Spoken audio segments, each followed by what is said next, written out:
wahai para ustadz, wahai para kiai, wahai para habaib, sudahkah kalian menghidupkan Islam?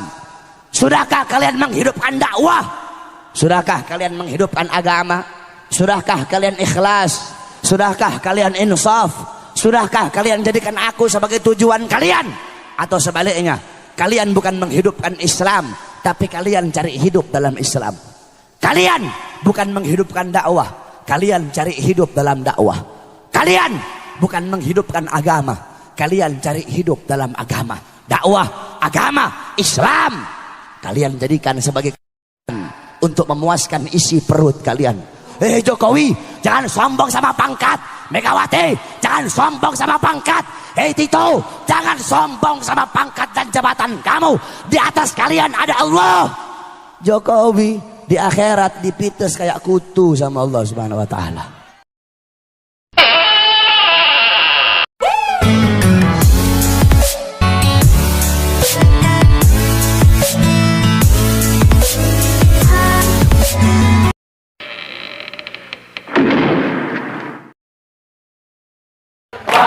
Kita bebas, maju terus, pantang mundur, lewatlah kaki.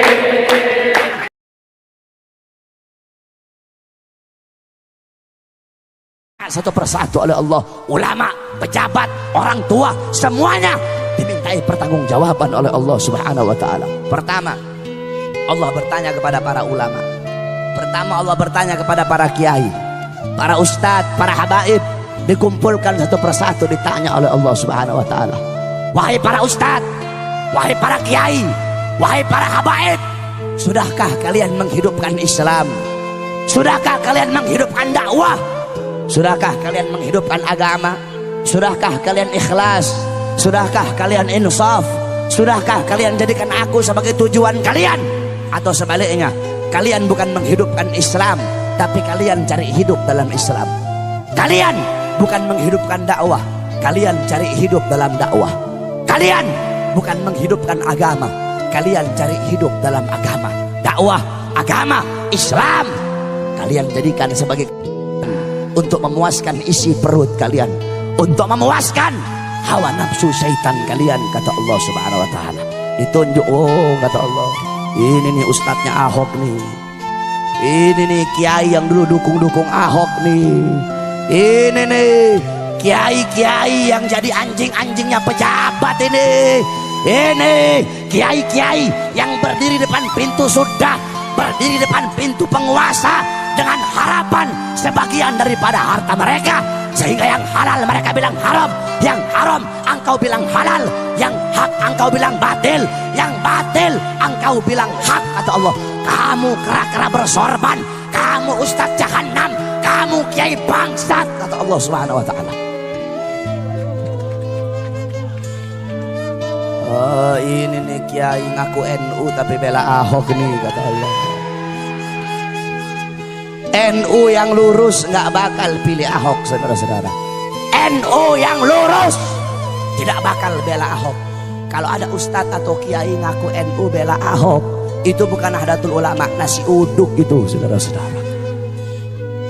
Ustadz kiai NU yang lurus, yang bener-bener NU, nggak bakal bela Ahok. Si Nusron Wahid, si monyong satu itu, goblok itu, bawa-bawa Quran, bawa-bawa dalil, pakai wallahu alimun bimuradi, wallahu alimun bimuradi, goblok. Kamu nggak ngerti ayat muhkam, kamu nggak ngerti ayat mutasyabihat. Ada ayat muhkam, ada ayat mutasyabihat. Kalau ayat-ayat mutasyabihat, wallahu alimun bimuradi, kaf ha ya ain sad, wallahu alimun bimuradi, maksudnya dikembalikan kepada Allah. Kalau ayat-ayat mutasyabihat, para mufassir memakai metode tafwid, tafwid ba'da ta'wil ijmali, yaitu mereka memakai metode tafwid. Mereka mengeluarkan maksud-maksud dhahiriyah daripada ayat tersebut. Allah duduk di arsy. Mereka keluarkan, mereka buang makna dhahir dan mengembalikan makna yang dimaksud kepada Allah Subhanahu wa taala. Ini Al-Maidah 51, bukan ayat mutasyabihat. Ini ayat muhkam, goblok. Katanya santri, katanya ustadz, tapi kok goblok? Kebanyakan makan uang Cina, kebanyakan makan uang pejabat, kebanyakan makan duit haram, otaknya jadi goblok. Saya nggak heran kalau ada orang Cina, orang Kristen bela Ahok, saya nggak heran. Kalau kata santri huwa humahum, nggak heran. Yang saya heran kalau ada orang Islam bela Ahok, itu yang saya heran.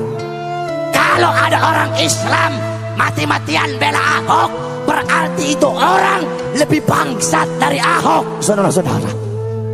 Apalagi ada ustadz, ada kiai pakai sorban bela Ahok, jual dalil.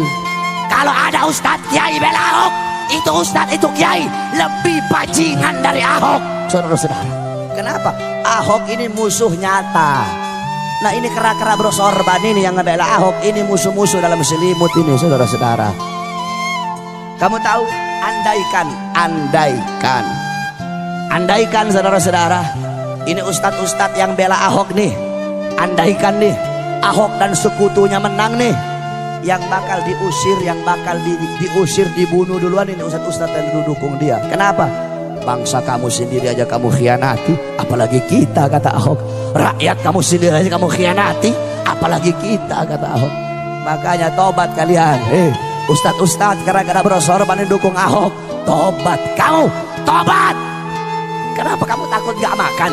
Kalau nggak dukung Ahok takut gak dapat makan? Iya. Pakai cium tangan lagi sama pejabat itu ustadz, cium tangan sama Mak Banteng. Tahu Mak Banteng? Tahu? Ibu-ibu tahu? Siapa? Gak usah takut, siapa? Megawati. Apain takut-takut? Gak usah takut-takut. Pejabat-pejabat pusat sekarang itu kebanyakan saking bela mati-matian si Ahok, sampai para ustadz, para kiai, para habaib dikriminalisasi. Habib Rizik mau dimasukkan penjara. Para ustadz, para kiai, para habaib mau dibungkam mulutnya masing-masing, diancam, difitnah, dicaci maki. Disangkanya kami para habaib takut kali. Hei pejabat, hei aparat, kami para habaib, kami bukan pecundang, kami bukan penakut, kami tidak akan pernah mundur walaupun satu langkah. Di dalam tubuhnya kami mengalir darah keberanian, dalam tubuh kami mengalir darah-darah pejuang. Kami punya kakek-kakek udah biasa dibunuh, kakek-kakek kami biasa dicaci maki, kakek-kakek kami biasa dipenjara.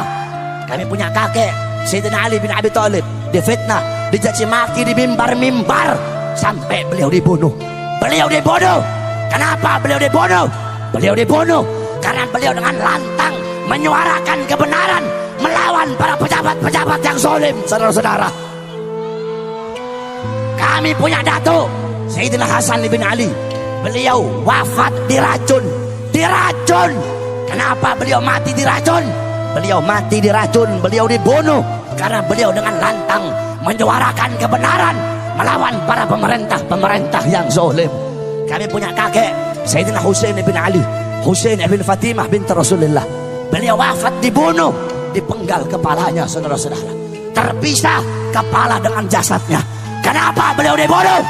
Beliau dibunuh karena beliau dengan lantang menyuarakan kebenaran melawan para pemerintah yang zalim. Darah-darah beliau mengalir di dalam tubuhnya kami para habaib. Maka kami akan tetap tegak berdiri menantang segala macam kezaliman. Kami tidak akan tunduk. Kami tidak akan tunduk kepada maksiat, tidak akan tunduk kepada mungkarat, tidak akan tunduk kepada dolalat, tidak akan tunduk kepada sayyiat, tidak akan tunduk kepada mukhalafat. Semakin kalian bungkam mulut kami, semakin kalian bungkam mulut kami akan semakin meneriakkan kebenaran, saudara-saudara.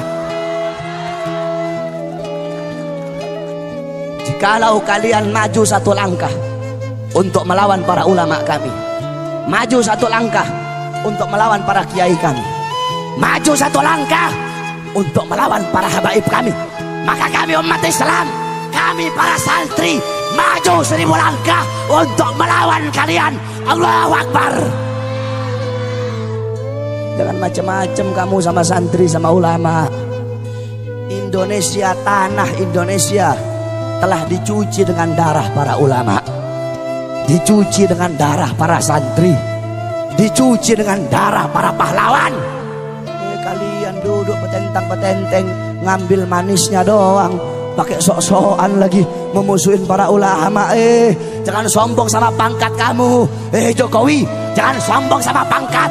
Megawati, jangan sombong sama pangkat. Tito, jangan sombong sama pangkat dan jabatan kamu. Di atas kalian ada Allah. Jokowi di akhirat dipites kayak kutu sama Allah Subhanahu wa taala. Jangan pangkat sama jabatan, tahta dan kekuasaan. Jadilah kalian pejabat-pejabat yang baik. Tanah Indonesia telah dicuci dengan darah para ulama, darah para syuhada. Kalau bukan para ulama, kalau bukan para santri, kalau bukan karena para pahlawan, tidak akan terbuka gerbang kemerdekaan Indonesia, saudara-saudara.